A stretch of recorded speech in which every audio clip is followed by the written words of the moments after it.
অনেক আগে থেকেই বলে আসছিলাম এই নির্বাচনের ফলাফলে সেই নীল নকশা বাস্তবে পরিণত হতে দেখা গেল। পরাজিত নেতাদের তালিকায় এমন নেতৃবৃন্দ রয়েছেন যারা বারবার বিপুল ভোটে নির্বাচিত হয়ে আসছিলেন।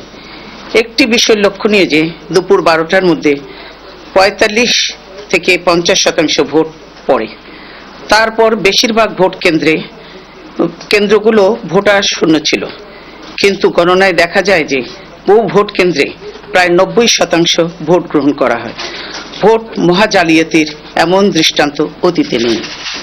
আমি সর্বপ্রথমেই চিফ ইলেকশন কমিশনারকে ধন্যবাদ জানাই, কারণ তিনি একটি সাজানো ইলেকশন বাংলাদেশে বাস্তবায়ন করেছেন এবং তাই নীল নকশা বাস্তবায়নের মাধ্যমে এদেশে পুনরায় নব্য বাকশাল কায়েমের পথ উন্মুক্ত করেছেন।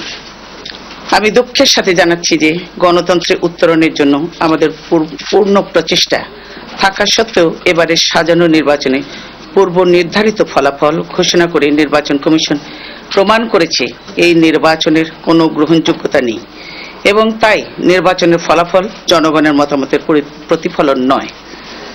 এমত অবস্থায় এই প্রহসনের নির্বাচন বিএনপির কাছে গ্রহণযোগ্য নয়। কিছুটা আপত্তি থাকলেও শেষ পর্যন্ত সাংবাদিকদের কয়েকটি প্রশ্নের জবাব দেন তিনি। তার কাছে জানতে চাওয়া হয়েছিল তারা সংসদে যাবেন কি যাবেন না।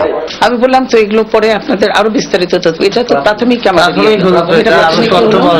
যেহেতু অনেক রাত হয়েছে প্রাথমিকভাবে আমরা দিলাম, বিস্তারিত আরো পরে জানতে পারবেন অনেক তথ্য।